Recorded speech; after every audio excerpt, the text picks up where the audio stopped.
2022년도 8회 1차 기출문제를 같이 한번 보도록 할게요. 51번입니다. 작물에 분류학적으로 과명별 작물의 연결이 옳은 것 같네요. 백학과 수선화, 수선화는 수선화과입니다. 틀렸고요. 2번 가지과 감자, 감자는 가지과가 맞고요. 국화과 들깨, 들깨는 꿀풀과에 해당되고요. 장미과 블루베리, 블루베리는 진달래과에 해당됩니다. 정답은 2번. 52번 토양 침식이 우려될 때 재배법으로 옳지 않은 겁니다. 1번 점토 함량이 높은 식토 경지에서 재배한다 했는데, 이 점토 함량이 높은 이 식토에서 재배를 하는 경우에 이 식토는 지하로 물이 안 스며 들어가요. 그러면 이 경사지에서 지중 침투수가 적으면 흐르는 물이 많아지겠죠. 흐르는 물이 많아지면 이 토양 침식량이 많아집니다. 수식이 증가할 수 있는 조건이에요. 그래서 1번이 틀린 질문. 2번에 잎단화 유지라든가 경사지에서 계단식 재배, 그리고 녹비작물로 초생 재배, 이런 것들은 모두 다 이러한 수식을 경감시킬 수 있는 대책이 되겠습니다. 53번 토양의 생화학적 환경에 관한 내용이다. 가로에 들어갈 내용으로 옳은 겁니다. 1번 높은 강우 또는 관수량의 토양에서는 용탈작용으로 토양의 가로가 촉진된다 했는데, 용탈작용에서 산성화가 촉진될 수 있습니다. 그래서 기억번에는 산성화. 이 토양에서는 아연과 이 망간의 흡수율이 높아지겠죠. 그리고 3번 반면 탄질비가 높은 유기물 토양에서는 미생물 밀도가 높아져 부숙 시 토양 질소 함량이 감소합니다. 왜? 이런 경우에 탄질률이 높은 경우에는 질소 기하 현상이 발생할 수가 있어요. 54번 토양 수분 스트레스를 줄이기 위한 재배 방법으로 옳지 않은 것. 1번 요수량이 낮은 품종을 재배한다. 요수량이라는 것은 건물 1g 생산에 필요한 소비되는 수분량이에요. 따라서 요수량이 낮은 품종은 상대적으로 수분 요구량이 적습니다. 오른편. 2번 칼륨 결핍이 발생하지 않도록 재배하겠다. 이것도 맞고요. 3번 질소 과용이 발생하지 않도록 하자. 이것도 맞죠. 그리고 4번에 밭재배 시 제식 밀도를 높여준다. 제식 밀도가 높아지면 오히려 수분 스트레스는 많아집니다. 정답은 4번. 55번 내건성 작물의 생육 특성을 모두 고른 것. 내건성이라는 얘기는 가뭄에 강한 성질을 의미합니다. 1번 이 기공의 크기가 증가한다. 이 기공이 크면, 이 기공은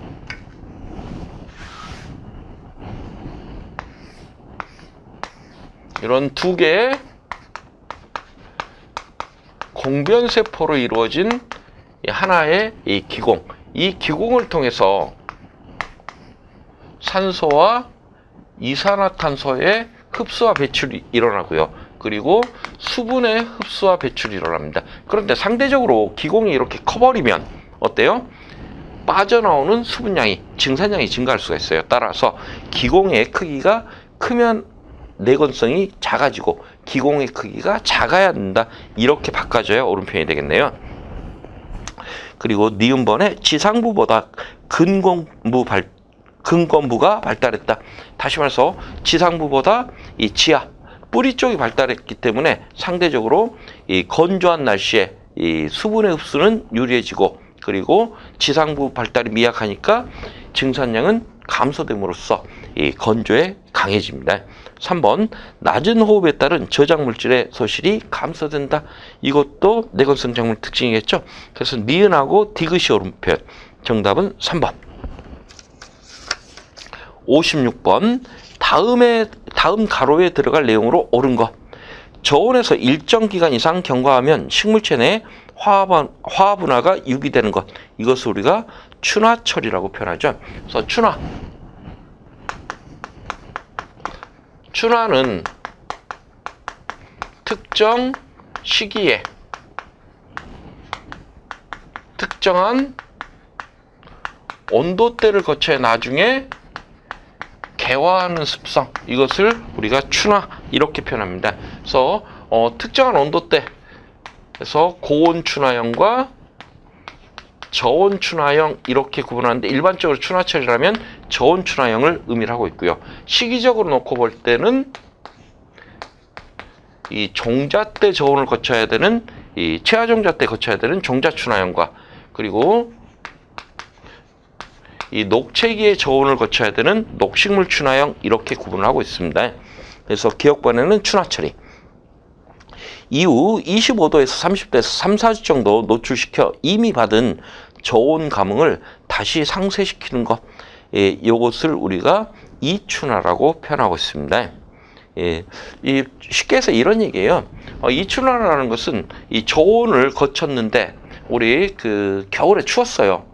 아우 춥다 하고 지나갔는데 갑자기 이 기온이 늦겨울에 기온이 갑자기, 이른 봄에 기온이 갑자기 올라왔다. 그럼 뭐라고 해요? 겨울 언제 지났는지 기억도 안 난다고 얘기를 하죠. 똑같습니다. 그래서 저온을 거쳤는데 갑자기 온도가 높아지면 이 저온을 거친 걸 잃어버리는 현상, 이걸 이춘화라고 표현하고 있습니다. 57번, A 손해평가사가 어떤 농가에게 다음과 같은 조언을 하고 있다. 가로에 들어갈 내용으로 옳은 겁니다. 농가가 이렇게 얘기하네요. 저희 농가의 딸기가 최근 2도 이하에서 생육 스트레스를 받았습니다. 했더니 A 그 손해평가사가 이렇게 답변해요. 딸기의 가로를 잘 이해해야 합니다. 그리고 30도를 넘지 않도록 관리해야 됩니다. 해서 이 딸기에 뭘 이해해야 돼요? 생육 가능 온도라고 하는 게 맞겠죠. 그래서 생육 가능 온도, 유온도를 이해를 해야 합니다. 그러면 농가 30도는 딸기 생육의 최고 온도라고 알 수 있겠네요. 이렇게 물어보겠죠. 그래서 우리가 온도를 생육 최저 온도, 최적 온도, 최고 온도, 그리고 유온도, 이런 개념을 이야기를 했었습니다. 정답은 3번. 58번, 광도가 증가함에 따라 작물의 광합성이 증가하는데 일정 수준 이상 도달하게 되면 더 이상 증가하지 않는 지점. 그래서 우리가 이런 그래프를 그렸죠. 이쪽 X축에 광량이라든가 또는 온도라든가 이산화탄소가 올 수가 있습니다. 그래서 광량이 증가하거나 온도가 올라가거나 이산화탄소량이 증가하면 광합성량은 증가합니다. 그런데 계속해서 증가하는 게 아니고 어느 일정 수준 이상에서는 더 이상 증가하지 않는다. 여기를 포화점이라고 표현하고요. 그리고 이산화탄소의 흡수와 배출이 같아지는 지점, 여기를 보상점이라고 했습니다. 여기서 이산화탄소를 흡수한다는 얘기는 광합성을 한다는 얘기고, 배출한다는 얘기는 호흡을 진행한다는 얘기죠. 그래서 호흡량과 이 광합성량이 같아지는 지점을 보상점, 그리고 보상점 아래는 이산화탄소를 흡수하는 양, 광합성량보다는 호흡량이 많을 거고요. 그리고 보상점부터 포화점까지는 광합성량이 더 증가하겠죠. 그래서 우리가 이 전체를 진정 광합성량 이렇게 표현하고, 그리고 보상점에서 포화점, 여기를 외견상 광합성량 이렇게 표현하는데, 외견상 광합성량이 클수록 광합성 효율이 좋다라고 표현을 하고 있습니다. 그러면 더 이상 증가하지 않는 지점, 이 지점을 광포화점이라고 표현하고 있어요. 그래서 X축에 광이 오면 광포화점, 온도가 오면 온도포화점, 이산화탄소가 오면 이산화탄소 포화점이라고 부르고 있습니다.